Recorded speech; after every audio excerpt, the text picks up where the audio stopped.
Magandang araw po sa lahat at kumusta po tayong lahat? Kumusta po kayo dyan? Saan man kayo naroroon mga kababayan ko? Welcome po sa Buhay Amerika with Ate D. At ngayong araw na po ito ay napakaganda po ng weather dito ngayon. Kumbaga hindi mainit, hindi po masyado malamig. At saka sorry po sa ingay. Yan po yung machine ng kasi gumagawa pa ako ng compost ngayon. Kaya nandyan lang po. Medyo ano po siya yung tunog niya. But anyway po, ngayong araw na po ito ay maganda ang weather dito. Kaya gusto ko po mag-garden ngayon. Dito. Ayan, nakita niyo po ang aking. Ito po ay hindi ko alam kung ano. Kasi gumawa po ako ng compost na yung mga pinagbalatan ko po. Yung mga kalabasa, mga mga iba't ibang klaseng balat po. Ginawa ko po yung compost na talagang inano ko sa isang container po. Tapos nung ready na po siya na nilagay ko po dito. Tsaka ito po yung resulta, ang dami pong mga buto. So, tingin ko po is kalabasa. Ito. Iba-ibang klaseng po siya. Buto-buto. Ito, ang dami pong tumubo talaga. Hindi ko po alam kung itutuloy ko po siya kasi marami pa pong mga maliliit talaga dito. Ayan. So, but anyway, marami pa akong inano dito na mga naggamatay na siguro yung aking pitsay po na ito, ililipat ko po doon dyan sa garden na yan, no? Inaano ko lang muna, kinocultivate ba ang garden bago ko ilipat yung pitsay dyan. Ito muna po ang binabasa ko po ng tubig.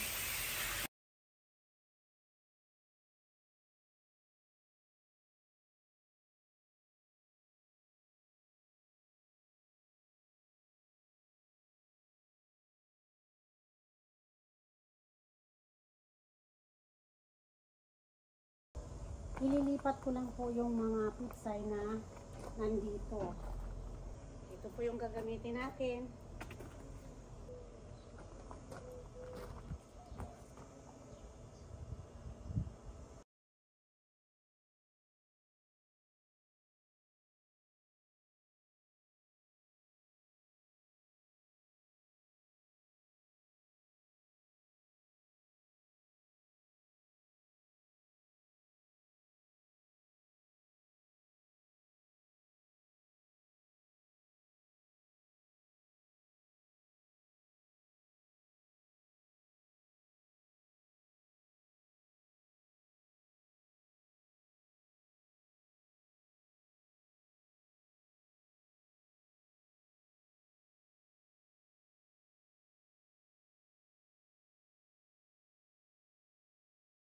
I-delete muna ako ng halaman. Yung tanim ko po na kalabasa doon sa dulo. Yan po ang aking i-didiligan muna. Tapos ipapakita ko po dito sa inyo ang ating kamatis.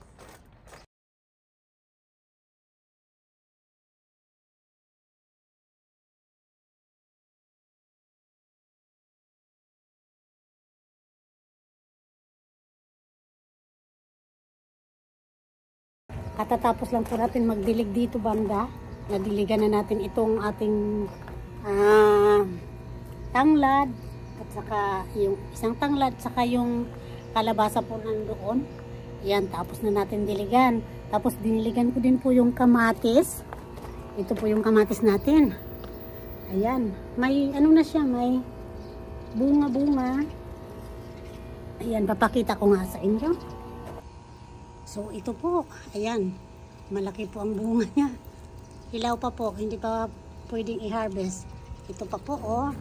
Ayan, ganda po ng bunga niya ngayon. Ayan. Ayan, may mga bunga-bunga na po siya. Ayan, mayroon pa po isa. Ayun, oh. Ayan. So, ganda po ng kamatis natin ngayon. Ganda po ng ano kasi hindi masyado mainit, saka hindi rin masyado malamig. Katamtaman lang po. Ayan pa pong iba. Ayan, ganda. Ayan. May mga bulaklak pa. Ito, may mga bulaklak pa siya. Ayan.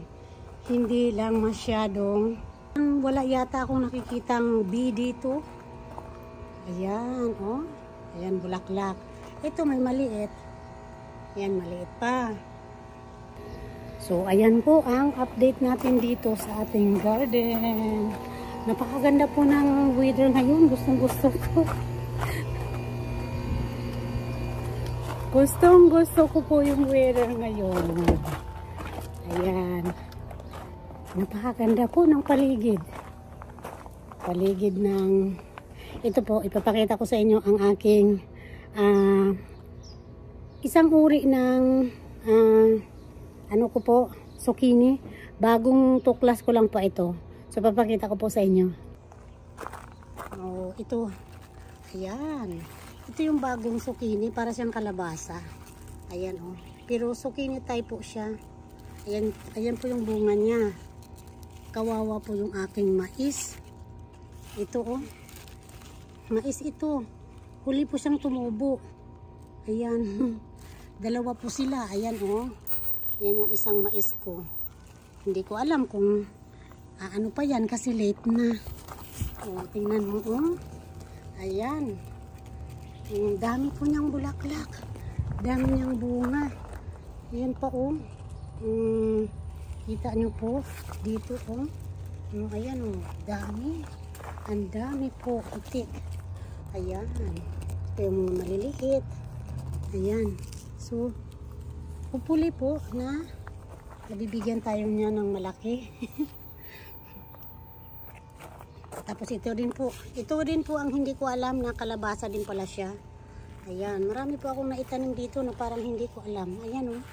Tapos ito may araw ako. Tawag dito watermelon po ito. Ito siya. So hopefully lalaki. Ayan. Ayan na po yung pinagkuhanan natin ng ito yung mga seeds na hindi ko alam. Na tumubo lang po sila dyan. Pero ito talaga, ito, tinanim ko to. Ano to eh, upo. Ito, upo po ito. Ayan, upo siya. Ayan, matataba. Ayan, tatlo sila. Ayan, tapos dito, mayroon din akong upo, dalawa. Ayan, oh. Ayan. So, ito na po yung mga tinransfer natin galing doon sa maraming tumubong tanim. Ito po, ito hindi ko alam kung sili ba siya o talong. Tumubo lang din yan, pero tinanim ko dyan. So, ayan na po ang update ng ating ipinaglilipat na mga tanim. So, hopefully, tutubo sila. Ito po yung survivor ng winter. Ayan, oh. Ganda ng bunga. Ayan. Ayan, oh. Di ba ganda? Ganda ng bunga niya. Survivor po yan ng ng winter. Ayan. Tapos dito naman po ay ibang klaseng zucchini naman siya. Pahaba na parang gray. Ayan. Ayan. Tapos ito yellow siya naman laki. Nag-harvest na ako dyan kahapon. Ayan. Ibang klase din siya. Ayan, oh. Ayan. Diba? Ayan, oh. So, ibang klaseng ano siya, zucchini naman. So, ayan, napakaganda ngayon. At ayan po, ang ganda ng aking golden yellow lantana. Ayan po ang tawag nila dyan. At saka dito po, ang aking asparagus. Ayan, malapit na po tayong makaani ng maganda. Ayan, oh. Ito siguro sa susunod na mga bunga niya o tutubo na mga shoot, makakakain at tayo nito. Ayan, mayroong bago, oh. Ayan.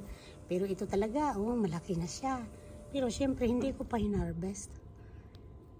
Ayan, ito, oh, bago. Ayan. So napakaganda po. Tuwang-tuwa ako dito sa asparagus ko. Kasi bihira pong makakapatubo dito ng asparagus. Ayan, ganda po, ano? Ito Ito din yung isa kong asparagus. Isang part. Mayroon din siyang maliliit pa. Ayan o. Tapos ito naman po ay patula. Ayan, patula po ito. Eh sana po tutubo ng pero hindi po yan tolerant sa init eh. Yung patula mamamatay. Ang aking talong. Ganda oh. Mayroon na tayong talong. Ito. Ayan, ganda na. May bunga na ang ating talong. Mayroon pa dyan isa. Ayun oh. So, ayan po ang aking talong. Tapos, ito naman po yung siling pansigang. Ayan. Ito po, oh, ganda. Ayan. Matagal ko po itong inano eh. Tingnan mo. Oh, may bunga na. Pwede na siyang harvestin. Pwede na tayong makasigang. Dito naman, ito po yung mga carrots ko. Na hindi ko alam kung haharvestin ko ba. Kasi tingnan niyo po, oh. Para na siyang umano. Ang gugulang nila. Tingnan niyo po, oh. Ayan. Talagang ang tataba nila dito. Tsaka, siyempre, yung bok choy na hindi ko na-harvest, ayan, may bulaklak na. Ang ganda po ng aking mint. Ayan, mataba. Tsaka, siyempre, ang tataba ng aking beets. Beets naman. At saka, doon po sa taas ay ang aking patula na survivor din. Spinach. Pwede nang harvestin. Makagulay na tayo nito. Ayan o. Ay, harvestin ko na nga pala ito. Yung spinach ko. Ito naman cucumber. Yan. Cucumber yan. Anuhin ko dyan, oh. Pagapangin ko dyan sa aking trellis. At saka, alam nyo po, ito ay patula na survivor from winter. Ito. Kasi kinat ko lang. Ang puno niya. Green pa. Nung naglinis ako dito, ayan. Kinat ko lang siya. Ayan, tumubo, nagsanga. Ayan, ito bakante ito. Pwedeng tamnan ng mga ibang klase pang buto. Siguro tatanim ako dito ng spinach pa dito. Or alugbati ba. Ayan, may tumubo na po akong alugbati. Ayan oh. May alugbati na. Ayan, dalawa. Ayan oh. 1, 2, 3, 4, 5. 5 na alugbati. Tapos ito naman ay collard green. Para siyang spinach din. Ito. Ayan, haharbisin ko na din to para magulay ko. Ayan o. Ganda. Tsaka dito. Ayan, ang dami ko pong gulay na haharbisin. Ito ang talong na na lumang-luma na talong ko. Ayan, may bunga na siya. Lumang-luma. Matanda na po ito. Mga magpa 5 years na ito. Malaki na pala oh. May malaki na pala ditong talong. Ito oh ay nako, pwede na harvestin. Gugulayan ko na yan. Ito po yung sinasabi kong survivor na patula. Ayan. Nakaano po ito eh. Namatay nung nung winter. Bulaklak na. Ayan. May bulaklak na siya. Kasi nakatago siya sa malunggay. Di ba maganda? Oh, nakatago itong patula sa malunggay nung winter. Kaya hindi po siya namatay. So siguro umakyat doon Siguro gusto ko siyang ibaba para makaano siya dito. Dito sa trellis natin. So ibaba ko yan mamaya-maya lang. Pag natapos na ako ditong Ayan po ang update natin sa ating garden ngayon. Ayan, may talbos na rin ako. At ito, nagtalbos na din siya, oh. Ito yung ating bell pepper. Ayan, ganda. Tapos ito, tingnan mo, may bagong talbos siya. Ito yung Anaheim, may bunga din siya. Ito ang bunga niya. Ayan, may bunga siya. Ayan ang bunga niya. Ayan. Siguro Ititrim ko ito. Ayan. Yan, ganda oh. Nagtalbos. Yan oh. Bubunga. Tapos ito, ang hindi ko alam, na kalabasa din. Doon ko to kinuha sa may mga tumubo na tanim. Ay nako, talaga naman. Tapos ito rin, hindi ko rin to alam, nakalabasa din pala. Ayan. Dito na lang po tayo magtatapos sa episode na ito. At maraming salamat po sa panonood. At sana po mag-subscribe kayo sa aking channel, Buhay America with Ate D. At mag-ingat po tayong lahat. Saan man kayo naruroon. Maraming salamat po. Bye-bye po. Magkita-kita po tayo sa susunod ko pang mga vlog. Salamat ng marami. God bless us all. Bye!